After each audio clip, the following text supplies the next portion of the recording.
होली की आत्मा। बचपन से शहर में रहने वाला मनोज इस साल होली की छुट्टियों में अपने गांव दुर्गापुर वापस आता है, जहां उसे देख पूरा गांव खुशी से झूम उठता है। जब गया था तब इतना सा था और अब देखो कितना बड़ा हो गया है। हाँ सरपंच जी, जब मैं गया था तब आप भी बहुत जवान थे और अब देखो कितने बूढ़े हो गए हैं आप। चलो चलो बढ़िया है। बच्चा घर वापस आ गया। इसी खुशी में आज रात पार्टी होगी। क्या बात है, गांव में भी पार्टियां होने लगी। वैसे अगर पार्टी की बात है तो आज क्यों सीधा होली पार्टी करते हैं। होली पार्टी की बात सुन चहल पहल में अचानक सन्नाटा छा जाता है, जिसे देख मनोज को कुछ अजीब लगता है। लेकिन तभी सरपंच बात पलट देता है। अब बहुत देर हो गई, चलो सब अपने घर चलो, पार्टी के बारे में कल सोचेंगे। मनोज भी मम्मी पापा के साथ घर आ जाता है, पर होली पार्टी और उस पर पूरे गांव की खामोशी वाली बात अभी तक उसके जहन से निकलती नहीं। पापा, होली पार्टी की बात पर सब चुप क्यों हो गए थे? अरे होगी उनकी कोई अपनी बात। मुझे गांव की पंचायती थोड़ी पता है। थक गया हूँ, चलो सो जाते हैं, कल बात करते हैं। पापा की बात मानते हुए मनोज भी सोने चला जाता है। आज तो छुपा लिया, लेकिन हफ्ते बाद जब होली का दिन आएगा तब इसे कैसे रोकोगे?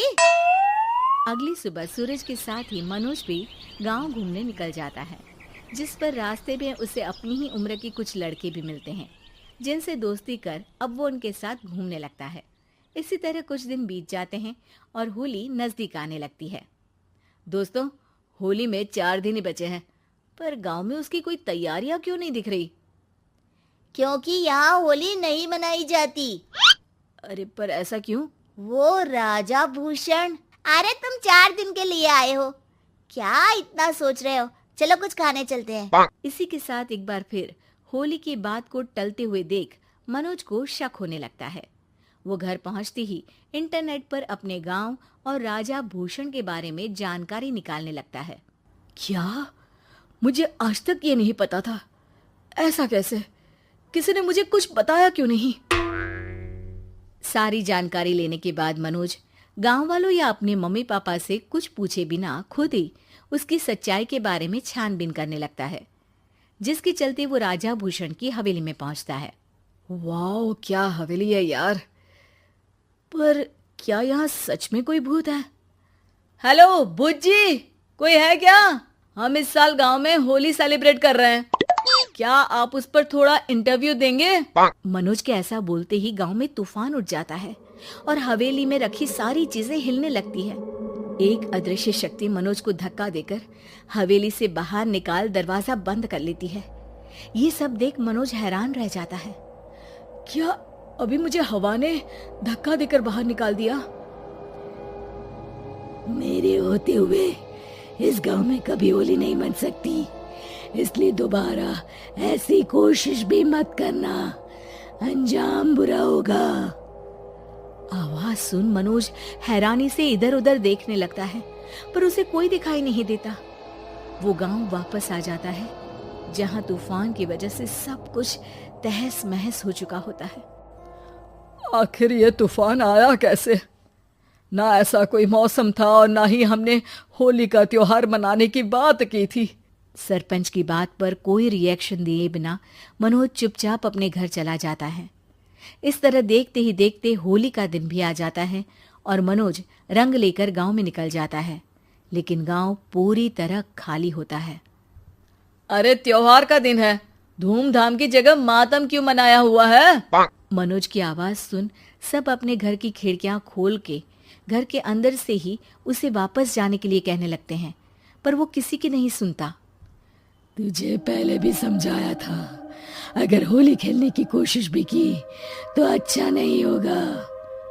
अरे बात मान लो बेटा, तुम्हें सच नहीं पता। मुझे सब पता है। सालों पहले इस राजा ने एक अंधविश्वास फैलाया और आप लोग आज तक उसे मानते आ रहे हो। अरे बेटा, जब तुम पैदा भी नहीं हुए थे उससे भी बहुत पहले से इस गांव पर होली का श्राप है। अगर गांव में होली का त्योहार मनाया जाता है तो प्रलय आना पक्की बात होती है।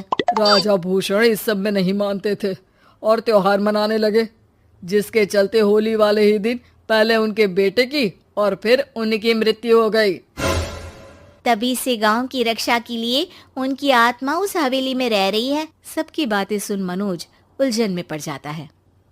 सोचना भी मत मनोज, अगर तुमने इस परंपरा को तोड़ने की कोशिश भी की तो उसका परिणाम इस गांव और गांव के लोगों के लिए अच्छा नहीं होगा। मुझे भी यकीन नहीं हो रहा कि आप लोग एक बेतुकी बात को मानकर सालों से रंगों के त्योहार को मातम की तरह मनाते आ रहे हो। मनोज किसी की कोई बात ना मानते हुए पूरे गांव में रंग बिखेर देता है, जिसके तुरंत बाद वहां तूफान के साथ बिजलियां गरजने लगती है। अचानक मौसम में ऐसा बदलाव देख जहां मनोज कंफ्यूजन में आ जाता है, वहीं गांव वाले डर से सहम जाते हैं।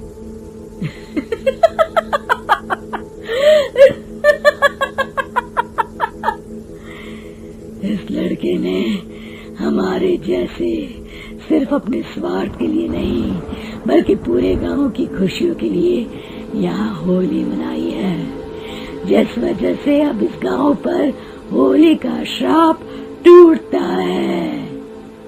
ऐसा बोलकर राजा का भूत वहां से गायब हो जाता है, जिसके बाद गांव के लोग धूमधाम से होली